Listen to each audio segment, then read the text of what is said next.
बैठी और नारद जी आए तो भगवान की दिनचर्या देख। एक द्वारिकाधीश कृष्ण नारद जी का हाथ पकड़े है और दूसरा द्वारिकाधीश कृष्ण गैया मैया की सेवा कर रहा है। और आगे बढ़े तो एक द्वारिकाधीश कृष्ण नारद जी के साथ में पुरते ही विराजमान है और दूसरा कृष्ण रुक्मिणी के पास बैठ करके हवा करवा रहा है, पंखे की सेवा स्वीकार कर रहा है। नारद जी ने यहाँ देखा तो कृष्ण और वहां देखा तो कृष्ण।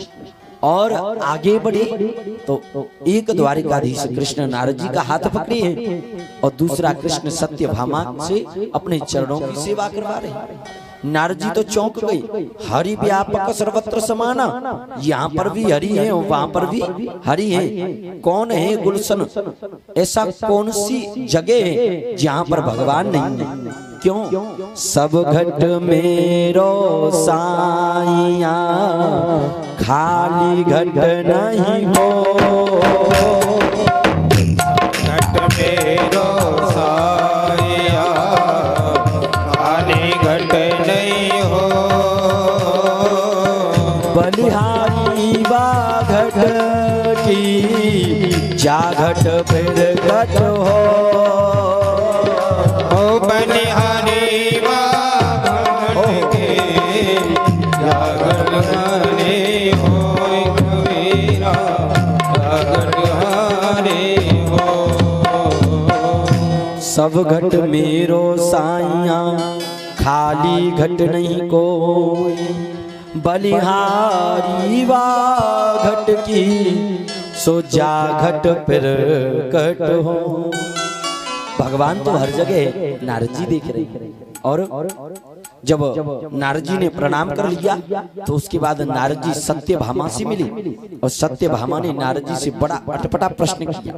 सत्यभामा कहती है, नारद जी अगर हम किसी वस्तु से प्रेम करते हैं, अगर हम किसी चीज से प्रेम करते हैं, अगर हम किसी भी व्यक्ति से आदि से किसी भी चीज से प्रेम करते हैं और उस वस्तु आदि को हम अगले जन्म में प्राप्त करना चाहें तो हमें उसके लिए क्या करना चाहिए? सत्यभामा ने प्रश्न किया कि अगर हम किसी से भी प्रेम करते हैं और उसको हम अगले जन्म में प्राप्त करना चाहें तो नारद जी महाराज उसके लिए हमें क्या करना चाहिए? नारद जी महाराज कहते हैं, पहले तो न्यों बताओ कौन से प्रेम करती है? सत्यभामा बोली, हम द्वारिकाधीश कृष्ण से प्रेम करती हैं और हम अपने द्वारिकाधीश कृष्ण पति को अगले जन्म में भी पति के रूप में प्राप्त करना चाहते हैं।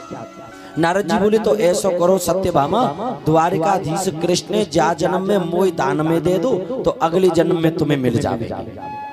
अच्छा पक्की बात है ना? बोली हाँ मिल जाएगा। तो यहाँ पर नारद बाबा की बातों में सत्यभामा आ गई और द्वारिकाधीश संकल्प करके नारद जी को दान में दे दी। और नारद जी बोले, चलो प्रभु अब हमारे संग। बोले कहाँ? बोले सत्यभामा ने आपका संकल्प कर दिया है और हमने तुम दान में ले लियो, अब हमारी राजी होगी जहाँ ले जाएंगे।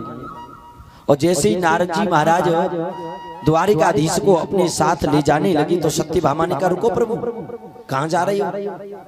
भगवान बोले, देवी तुम नहीं तो हमारा दान कर दो, नारद बाबा लेके जा रहे। तो सत्यभामा ने कहा, अरे नारद जी इस जन्म की तो अगले जन्म की तो क्या कहें, हम द्वारिकाधीश कृष्ण के बिना इस जन्म में भी नहीं रह सकते। हमें अगला जन्म किसने देखा? हम इस जन्म में भी द्वारिकाधीश कृष्ण के बिना नहीं रह सकती हैं। आप हमारे प्रभु को लेकर के मत जाओ। नारद जी बोले, नहीं अब तो संकल्प है गयो और दान ले लो, अब तो हम लेके ही जावेंगे। सत्यभामा बोली, अच्छा तो जाको को उपाय है तो है कि हमें हमारे द्वारिकाधीश अब वापस मिल जाए? नारद जी बोले, एक ही उपाय है। बोले कौन सा?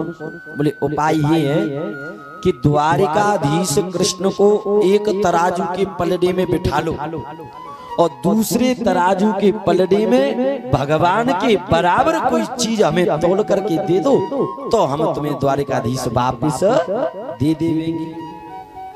सत्यभामा ने कहा तो ठीक है चलो। सत्यभामा ने एक पलड़ी में द्वारिकाधीश बैठा लिए और दूसरी पलड़ी में सत्यभामा सोना रखने लगी। सोने पे सोना, सोने पे सोना रख दिया। ऊपर आट सी लग गई पर भगवान टस से मस नहीं हुए। और भगवान टस से मस नहीं हुए तो रुक्मिणी जी आई। अरे सत्यभामा क्या कर रही है? सत्यभामा बोली रुक्मिणी जी क्या बताएं, भगवान का हमने संकल्प कर दिया था, सो अब हम भगवान के बराबर कोई चीज नारद बाबा को दे करके भगवान को वापस ले लें। तो रुक्मिणी ने कहा कि भगवान को अगर लेना है तो भगवान किसी छोटी मोटी चीज से वापस नहीं मिले तो क्या करें। रुक्मिणी मैया ने अपने बगल में से एक तुलसी दल लिया और तुलसी दल तराजू के दूसरे पलड़े में रख दिया और प्रेम के कारण, भाव के कारण द्वारिकाधीश ऊपर लटक गए और दूसरा पलड़ा नीचे रखा रह गए।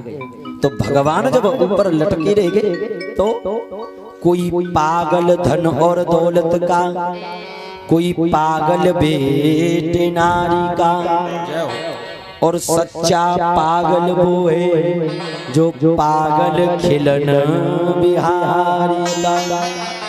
भगवान को अगर सोने से वापस लेना चाहोगे, भगवान को संपत्ति से अपना बनाना चाहोगे तो भगवान हमें मिलने वाला नहीं है।